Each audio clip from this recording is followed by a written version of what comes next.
यह है जुपिटर, हमारे सोलर सिस्टम का सबसे बड़ा प्लैनेट। इतना बड़ा कि इसमें 1300 से ज्यादा पृथ्वी समा सकती है। मगर जो चीज इसे खास बनाती है वो इसका साइज नहीं बल्कि इसके रहस्य है। क्योंकि हाल ही में नासा ने जुपिटर और उसके एक छोटे से चांद के बारे में कुछ ऐसा खोजा है जिसने पूरी दुनिया के वैज्ञानिकों को हैरान कर दिया है। कुछ ऐसा जिसने साइंटिस्ट की नींद उड़ा दी है। यह है यूरोपा, जुपिटर का एक चांद जो ऊपर से देखने में बिल्कुल एक फ्रोजन आइस बॉल जैसा। मगर नासा के साइंटिस्ट का कहना है कि इस बर्फ की सतह के नीचे एक पूरा का पूरा ओशन छुपा हुआ है। और सबसे क्रेजी बात पता है क्या है? इस ओशन में पानी की मात्रा पृथ्वी के सारे महासागरों से दोगुनी हो सकती है। साल 2011 में नासा ने जुपिटर को करीब से जानने के लिए जूनो नाम का स्पेसक्राफ्ट लॉन्च किया, जो 5 साल की जर्नी के बाद 2016 में यह जुपिटर की ऑर्बिट में पहुंचा। और तब से लेकर आज तक यह ऐसे ऐसे डाटा भेज रहा है जिन्हें देखकर साइंटिस्टों के भी होश उड़ गए। और आज की वीडियो में हम जुपिटर के बारे में कुछ ऐसे ही रहस्य जानने वाले हैं, तो इस वीडियो को अंत तक जरूर देखना। हमने हमेशा जुपिटर को साइड से देखा है, मगर जूनो ने पहली बार जुपिटर के नॉर्थ और साउथ पोल्स की क्लोजअप इमेजेस भेजी। और इन इमेज में जो ये ब्लू और व्हाइट स्वर्ल्स हैं, वो असल में साइक्लोन्स हैं, हरिकेन्स की तरह। मगर एक एक साइक्लोन इतना बड़ा है जितनी पूरी की पूरी पृथ्वी। नॉर्थ पोल पर 8 साइक्लोन्स हैं जो एक परफेक्ट ऑक्टेगन शेप में अरेंज्ड है, और साउथ पोल पर 5 साइक्लोन्स हैं जो पेंटागन शेप में है। पृथ्वी पर हरिकेन्स आते हैं और चले जाते हैं, मगर जुपिटर पर ये साइक्लोन्स कई सालों से इसी पोजीशन में घूम रहे हैं। ना आपस में टकराते हैं और ना ही आपस में मर्ज होते हैं, बिल्कुल एक परफेक्ट फॉर्मेशन में।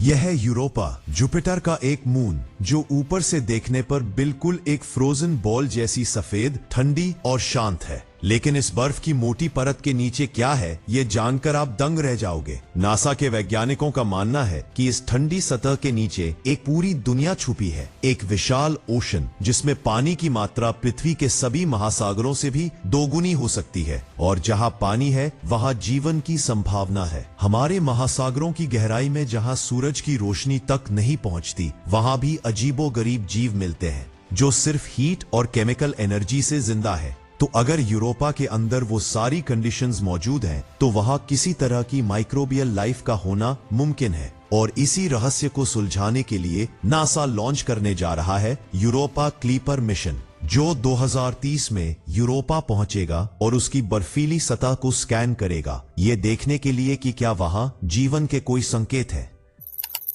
जब भी हम जुपिटर को देखते हैं तो उस पर एक विशाल लाल धब्बे जैसा कुछ दिखाई देता है। असल में ये कोई धब्बा नहीं बल्कि 400 साल से चल रहा एक विशाल स्टॉर्म है, जिसका साइज इतना बड़ा है कि उसमें 2-3 पृथ्वी आराम से समा जाए। जूनो के डाटा से पता चला कि यह तूफान सिर्फ सतह पर नहीं बल्कि 300 किलोमीटर गहराई तक फैला हुआ है। लेकिन अब यह धीरे धीरे छोटा हो रहा है।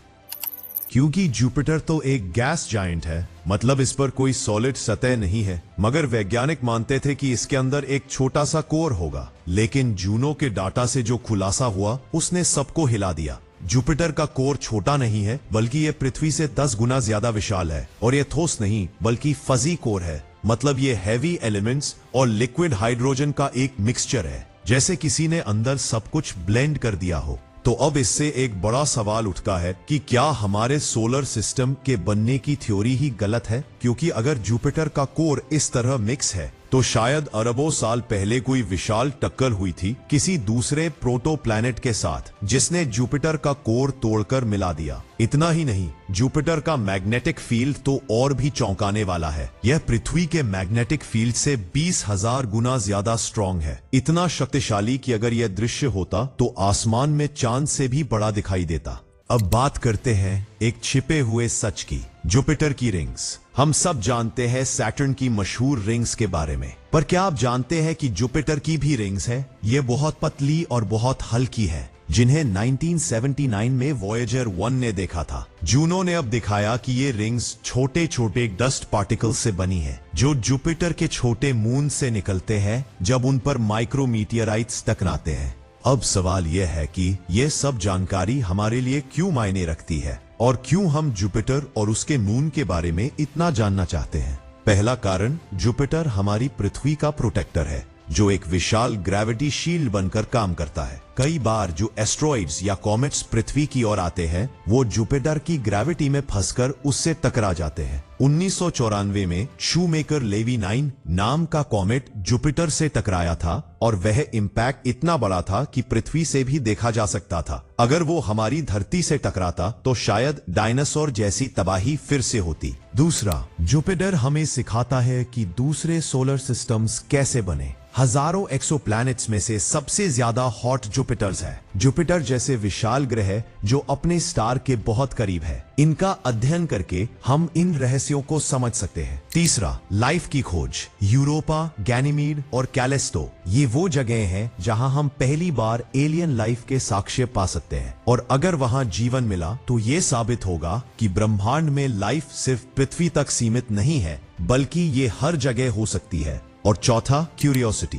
हम इंसान हैं और हमारे अंदर जानने की भूख है। हमने चांद को छुआ, मंगल को खोजा और अब अरबों किलोमीटर दूर जुपिटर को समझने की कोशिश कर रहे हैं। ये सिर्फ साइंस नहीं, ये हमारी आइडेंटिटी है। हम एक्सप्लोरर्स हैं। जब भी मैं जुपिटर के बारे में पढ़ता हूँ तो एक बात हमेशा दिमाग में आती है कि हम इस विशाल ब्रह्मांड में कितने छोटे हैं, मगर हमारी सोच अनंत है। हमने एक छोटे से ग्रह से निकलकर अरबों किलोमीटर दूर एक स्पेसक्राफ्ट भेजा है जो हमें दूसरे ग्रह के रहस्य बता रहा है। The human mind is incredible. और यही असली मैसेज है कि साइंस सिर्फ किताबों में नहीं है, बल्कि यह हमारे चारों तरफ है। बस जरूरत है एक क्यूरियस माइंड की और एक सवाल पूछने की हिम्मत की।